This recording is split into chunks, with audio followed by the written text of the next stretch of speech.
Unity of Houston is an inclusive church where we seek to understand and live the teachings of Jesus and other spiritual masters. At Unity, we welcome all people from all spiritual paths and every walk of life. We celebrate the diversity of our city and of our world, and we teach love, tolerance, and oneness, seeking to live in harmony with open minds and open hearts. Wherever you are in your spiritual path, you are always welcome at Unity. Join us and discover that the life of your dreams is already within you. Yeah, so that song is so beautifully in alignment with our teaching of unity, of oneness, that each of us is an expression of the divine. And so I can look out in this beautiful group of souls today, and I do see God in you. I see you, Michelle. There's God right up there, walking around in a beautiful Michelle suit. I love it. But that's the way it is. I wanted to offer this talk today. There's only one life. It comes from one of my favorite quotes from Ernest Holmes, who's the founder of our sister denomination in New Thought, Centers for Spiritual Living. He said this: there is only one life.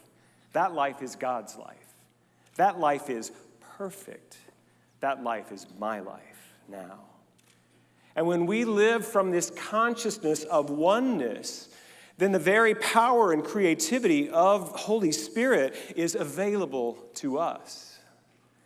That we can begin to live lives of creativity and freedom and joy. That's the whole game. But how many of you have noticed that sometimes we don't always live from our oneness with God? Sometimes we live from those old tapes. Do we still say tapes? Those old data files that we inherited from our parents, from our culture. And so we don't always live the truth of who we are. But it's true, whether you think it is or not.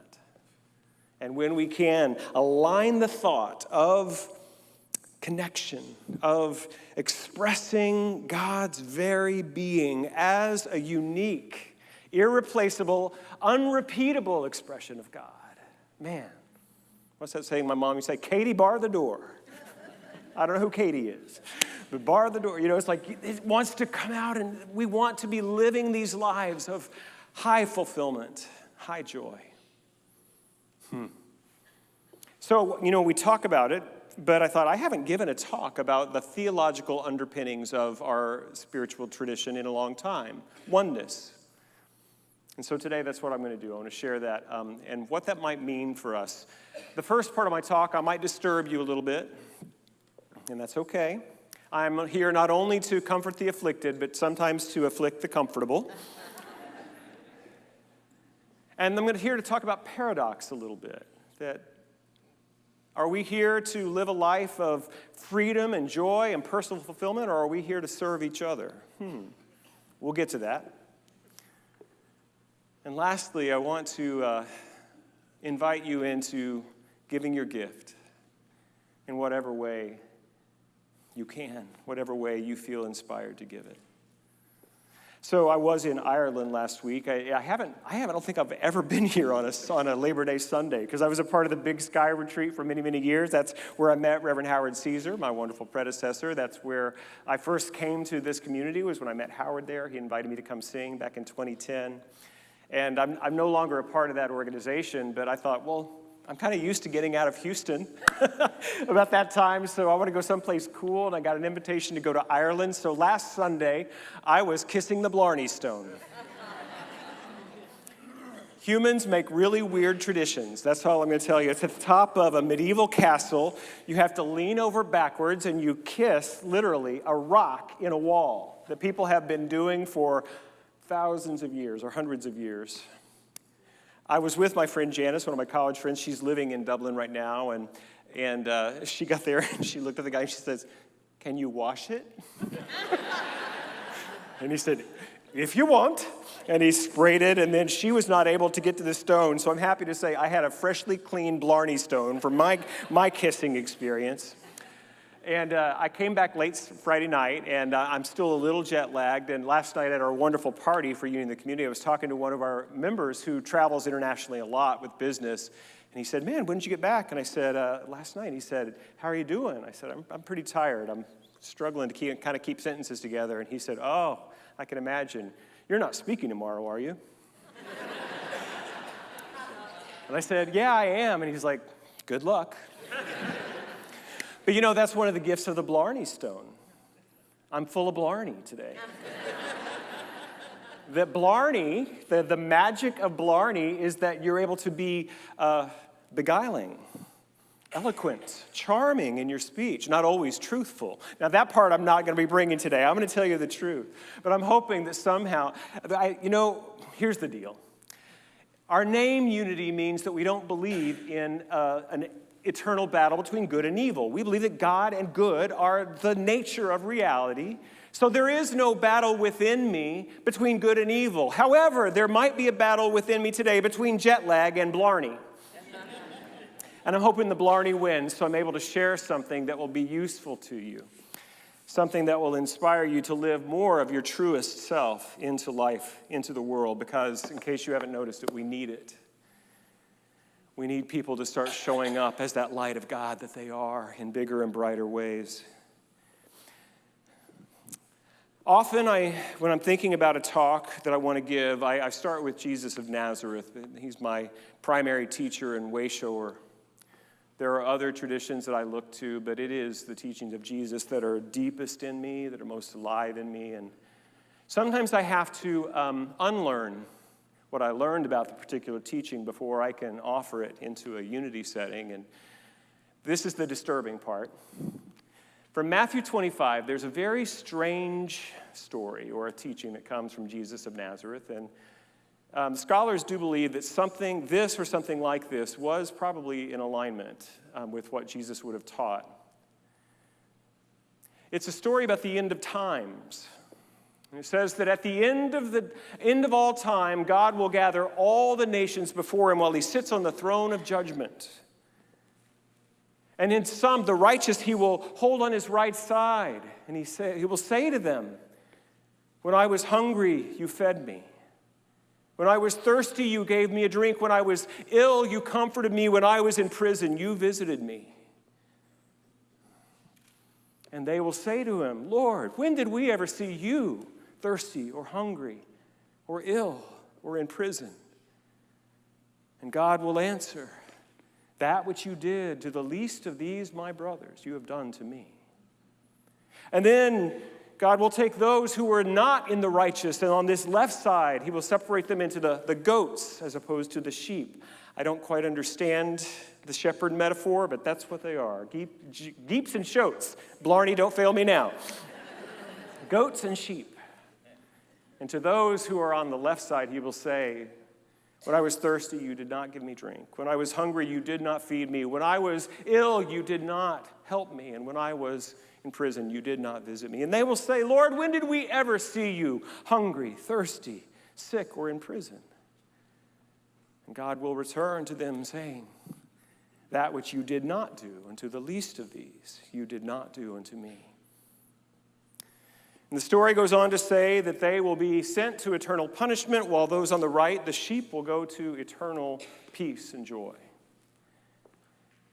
Now, how do I talk about this in unity?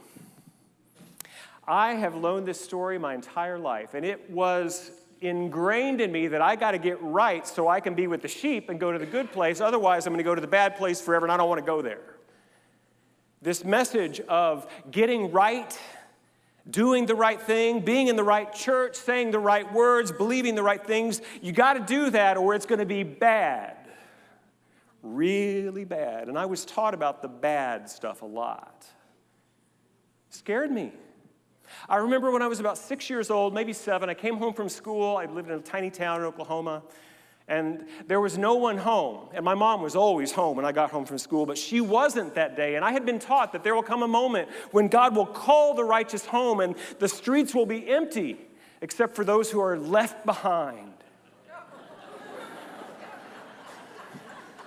And at 7 years old, I believed I had been left behind. I was wicked, sinful, wrong. And so you can see what that did to me. And not just me. Many of you had a similar experience. Being told you're not good enough. You're not doing it right enough. You're not living the life we think you ought to live, so you're not in the in crowd.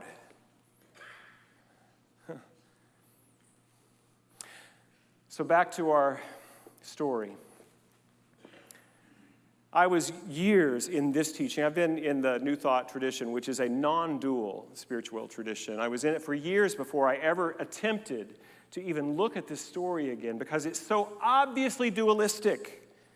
Get good, go to heaven. Get bad, go to hell. And then I remembered, I had so many memories of this in my great-grandmother's house. She had a print of a painting of the rapture. And it showed in 1940s kind of cars that were running off in the ditch because nobody was left to drive, those kind of things. Have you seen those bumper stickers? In case of rapture, this vehicle will be unmanned. And I remember looking at that picture just fascinated at the destruction and the weirdness of it, and kind of glad that I was on the right team. At least I hoped I was. See, there is a feeling in that theology of duality that's like, you'll see. Mess around and find out. You'll see.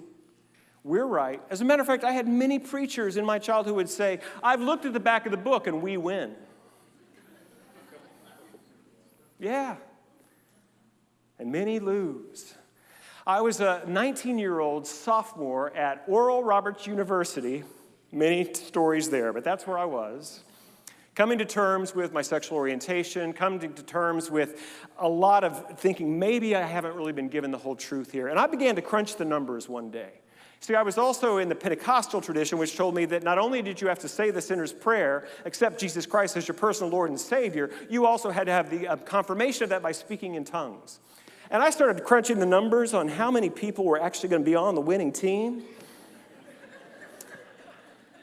It wasn't many.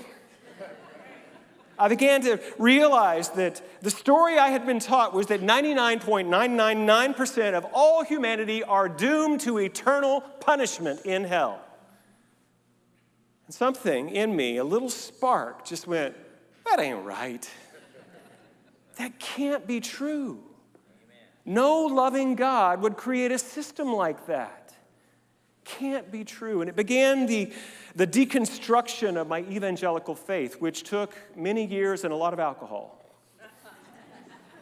And then eventually in recovery and in this tradition, I was found singing in a bar in Dallas, Texas in 1993. And I thought that the guy there was going to ask me on a date, and he asked me to come sing at his church. I thought, what kind of a church sends their minister to a gay piano bar to find somebody to sing at their church? And my second thought was, this might be my church.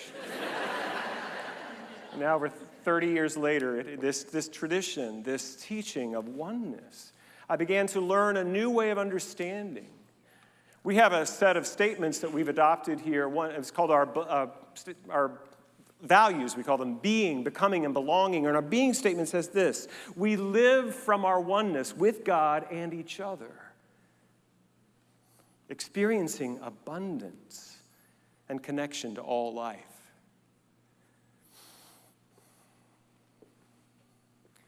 You see, the sheep and the goats, they're not divided by a judging God. The metaphysics of that story, the metaphorical understanding of that story is that when we ignore our connection with God and each other, we separate ourselves from God, from life, from freedom, from power.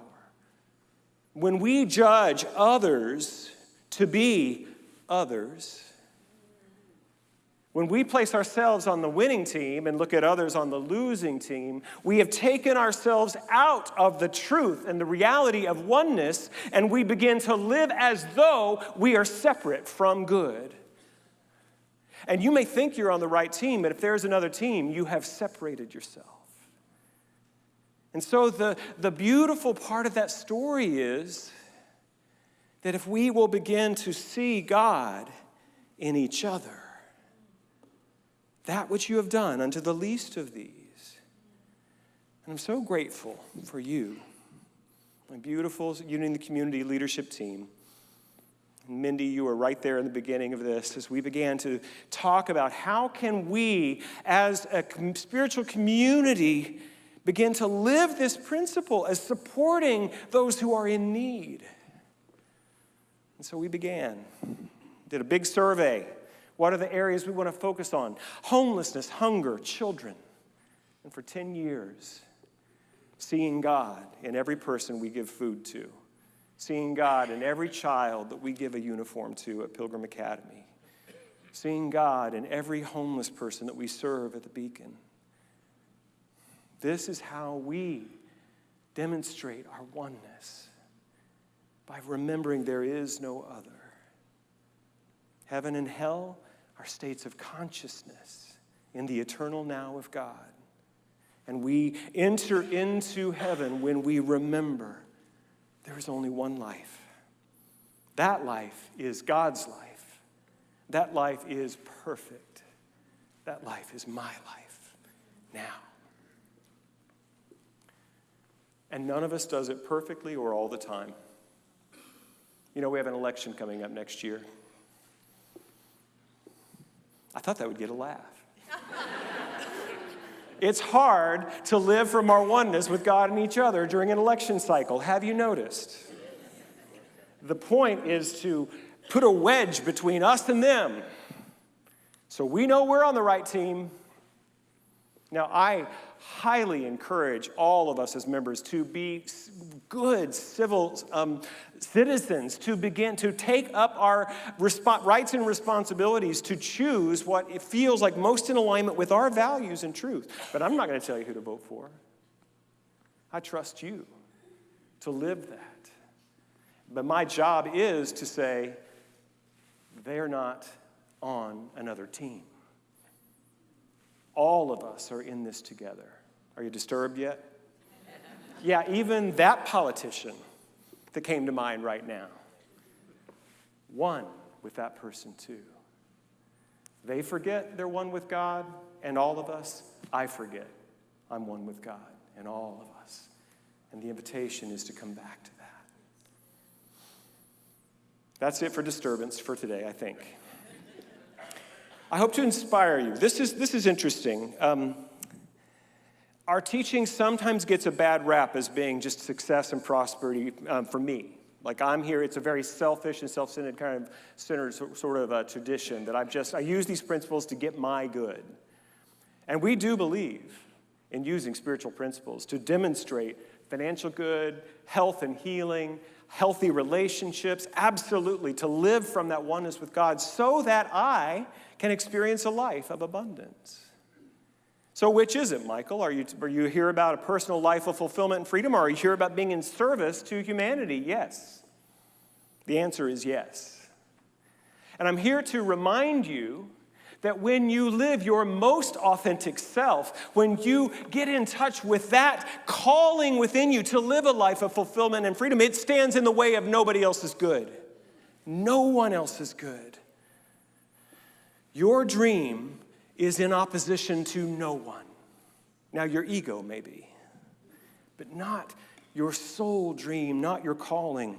This is a repeat from Michael Gott. Someone had created a meme from this and was online.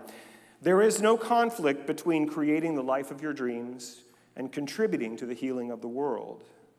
The seed of your personal vision is a necessary piece of humanity's wholeness. The thing that's going to make you come alive and fulfill you is exactly what humanity needs. I want to thank Reverend Arthur Johnson, who gave the message last week, and he talked about living your best life now. See, that also comes from our deepest teaching of oneness. The reason we're able to live our best life now is because we have remembered the truth of our connection to infinite source. And sometimes when we hear these stories about living our best life now, our thought is, must be nice. You don't know the problems that I have. You don't know the parents I had growing up. See, that's that old separation. We not only separate others from the kingdom of heaven, we separate ourselves from the kingdom of heaven, thinking, who am I to live a life of freedom and fulfillment. And I'm here to remind you, who are you not to live a life of freedom and fulfillment? Howard Thurman, a great mentor of Dr. King and others in the civil rights movement, who is just an amazing teacher and early pioneer of, he wasn't New Thought, but he was. I mean, he just had this deep understanding of how we're all one people. And he said this, don't ask what the world needs. Ask what makes you come alive and go do that. Because what the world needs is people who have come alive. There is no conflict between you feeling your soul lit up, having all your needs met in every area of life. There is no conflict to you having your dream fulfilled and in being of service to the world. Rabindranath Tagore, the famous Hindu poet, had this beautiful poem just in 3 lines. He said this, I dreamt that life was joy. I awoke and found that life was service. I acted and found that service was joy. There was a preacher in Chicago whose name I just forgot. But luckily I put it, Everett Swanson. Everett Swanson in the 1950s was kind of just getting his ministerial career going, and he got invited to come to Korea to speak to the troops during the Korean War. And it was his first time to ever leave the country. And so he went, and he had a feeling something big was going to come from this, and not knowing what, but he preached, and those who came, some of them were blessed by it, and he was finishing his time in Korea and thinking, well, it didn't feel like this big thing I thought it was going to feel like. And he was having dinner on his last night in Seoul. It was in the middle of winter, and he had a big overcoat on.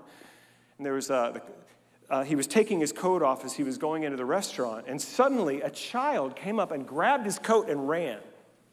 Now, Everett was from Chicago. He was used to this. Lived in kind of a wild place, and so he took off running after the kid.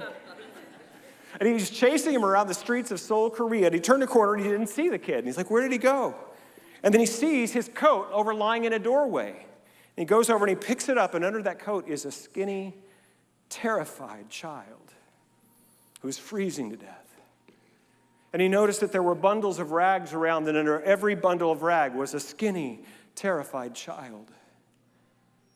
And he had no thought of what to do except to go back to the restaurant and buy some soup. And he did that, and he came back, and then the next morning he was so troubled by what he had seen. Early in the morning before dawn, he went back to that street, and a military truck with soldiers was coming down the street, and they were nudging the piles of rags, and if the child had died, they put the body in the back of the truck. This happened every night in the winter in Seoul. And he was deeply disturbed. And he got back on the plane that morning, and it was an old propeller plane. He said as they were cranking it up, the motor was going, it was getting a rhythm, and what he heard was, what are you going to do? What are you going to do? What are you going to do? What are you going to do? And he was heartsick. And he came back to Chicago, and he needed to talk to someone. So he went to a friend, and he told him of this experience. And these children were all war orphans. Their parents had been killed. They had nothing. They were dying by the hundreds. What can we do? And his friend walked over to his desk, and he opened a drawer, and he pulled out a check. And he said, God told me weeks ago that I was to help the widows and the orphans. And I wrote a check for $1,000, and I didn't know who to write it to. I'm writing it to you right now. And Everett took that check and went back to Korea and began to find places to house these orphans and to feed them and to find other people to help them. In 10 years, he had built 138 orphanages. This was the founding of Compassion International. You've seen those commercials. For $6 a month, you can adopt this child, give them all they need. Tens of millions of children have been supported and helped because Everett was so disturbed by the problems that he saw. There are problems in this world. There are places where the light of God seems dim. And I'm here to invite us to remember that it's not in turning away and ignoring it that we come back to our oneness. It's by seeing the light of God present and by keeping our hearts open. We can't do everything. You can't. Frederick Buechner is a wonderful American preacher, and he defined vocation as the place where your deep joy meets the world's deep need. And Parker Palmer, talking about that quote, he said, in case you haven't noticed, our world needs everything. My invitation to you is to just stay open. Feel the vibrational match. When you're seeing a need in the world, see what moves in you. And you're going to find that there is something that you can do. I am as surprised as anyone that this is what I got to do. I was minding my business, singing in a bar. And 30 years later, I succeed Howard Caesar, one of the most prominent movie star ministers of our movement. I have no idea how this happened. But I just did that. I just kept opening my heart, feeling, what can I bring?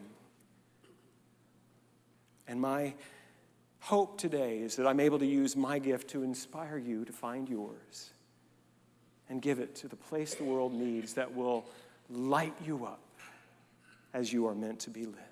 Pray with me now. In this moment, I remember there is only one life. That life is God's life. That life is perfect. That life is my life now. No separation. That I am an expression of the infinite good, the infinite life, the infinite love, the infinite power, the infinite grace of God. This is my deepest identity.